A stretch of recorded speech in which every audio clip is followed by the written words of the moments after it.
샬롬, 안녕하세요. 오늘부터 열왕기하 하겠습니다. 오늘 1장입니다. 열왕기 상하는 원래 한 권이었어요. 그런데 나중에 상하로 나뉘었고요. 열왕기 상은 우리가 했죠. 중심 내용이 성전 건축과 왕국의 분열이었습니다. 열왕기하의 중심 내용은 성전의 파괴와 북이스라엘과 남유다의 멸망에 대한 이야기입니다. 북이스라엘과 남유다의 그 몰락 과정에 치중함으로써 하나님의 주권과 하나님에 대한 순종만이 축복의 관건임을 강조하고 있습니다. 열왕기하 1장의 내용은 아합의 아들 아하시아 왕에게 내려진 심판과 또 엘리야가 저주하는 내용입니다. 1절입니다. 아합이 죽은 뒤 모압이 이스라엘에 대항해 반란을 일으켰습니다. 이렇게 말합니다. 북이스라엘의 최대 전성기를 누렸던 오므리 왕조, 그 중에서 아합 왕이 죽었습니다. 그랬더니 나라가 크게 약화되었어요. 그 틈을 타서 모압이 이제 조공을 바치던 것을 안 바치겠다고 말합니다.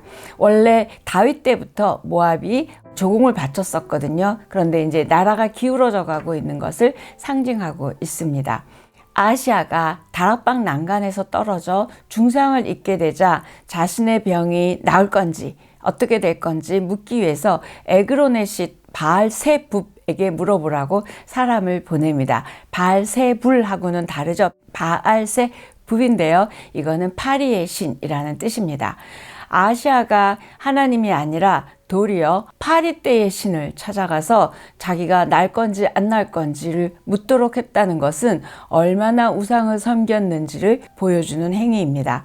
3절 여호와의 천사가 디셉 사람 엘리야에게 말합니다. 이스라엘에는 하나님이 안 계셔서 너희가 에그론의 신 바알세붑에게 물으러 가느냐? 이렇게 하나님이 화가 나셔서 천사를 엘리야에게 보냈습니다. 이 말은 6절에도 또 나옵니다. 결국 하나님이 이스라엘에 없냐? 이 말이 반복적으로 이야기하는 건 지금 우상의 숭배에 치우쳐 있는 나라에 대한 경고입니다. 하나님께서는 엘리야에게 너는 누워있는 침대를 떠나지 못하고 분명 죽게 될 것이라고 말하게 하십니다. 하나님께서 질병을 통해 회개할 기회를 주신 것인데 도리어 아하시아 왕은 하나님을 찾기는커녕 우상을 찾아가서 그것도 파리떼의 신에게 찾아가서 물었습니다. 하나님이 화가 나셨겠죠? 이렇듯 하나님을 섬기지 않고 우상을 섬긴 죄는 무서운 결과를 초래하게 되고 아하시아 왕은 결국 죽게 됩니다. 저와 여러분에게 질문해야 될 것 같아요. 우리가 고난과 환난과 어려움이 있을 때 누구를 먼저 찾으시고 어디를 찾아가시는지요? 우리는 하나님을 찾고 하나님 말씀으로 달려가고 예배와 기도하는 곳으로 달려가는 우리여야 할 것입니다. 길이 참으시는 하나님이시지만 우리가 말씀을 버리고 하나님을 무시하면 죄를 책망하시고 심판하시는 하나님임을 1장에서 보여주고 있습니다.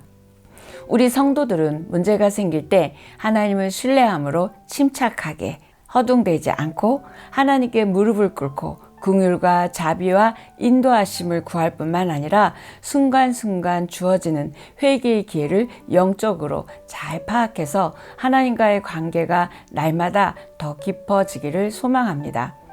왕의 심부름꾼들이 아하시아에게 돌아왔더니 너희는 왜 바알세붑에게 가지 않고 돌아왔느냐 이런 내용의 질문을 합니다. 그랬더니 그들이 이렇게 대답합니다. 6절인데요.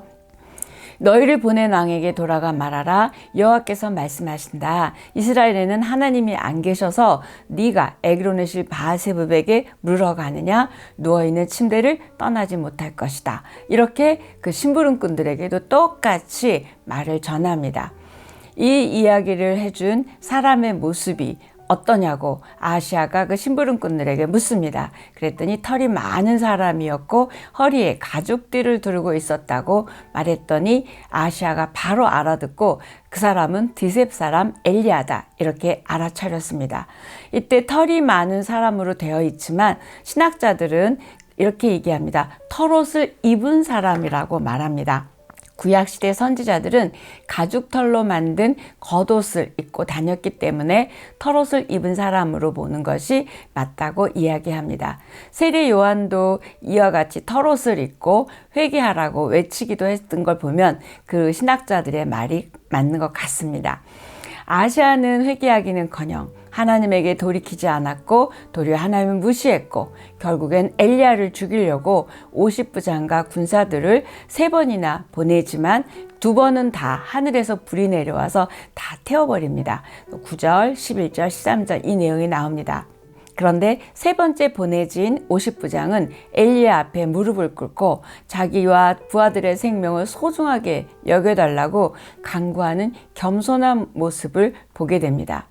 이처럼 하나님의 뜻을 또 하나님 앞에 굴복하고 자비와 긍휼을 구하는 자는 반드시 하나님의 은혜를 경험하게 되고 살아남는 것을 보게 됩니다. 하나님의 권위와 뜻, 또 하나님의 목적을 자신의 삶 속에서 가장 최우선시하는 사람이 가장 지혜롭고 가장 복된 자임을 볼 수 있습니다. 아시아는 엘리야가 전한 여호와의 말씀대로 죽고 말게 됩니다. 하나님의 말씀이 그대로 성취되었듯이 성경에 기록된 모든 하나님의 말씀, 하나님의 약속이 반드시 성취될 줄 믿습니다. 이처럼 반드시 이루어지는 하나님의 말씀, 즉 성경을 여러분은 어떻게 읽으시는지요? 혹시 믿지 못하고 또는 무덤덤하게, 무감각하게 읽고 계시지는 않으시는지요? 하나님의 말씀을 말씀답게 대하는 신실한 하나님의 사람 되기를 축복합니다. 오늘 여기까지 하겠습니다.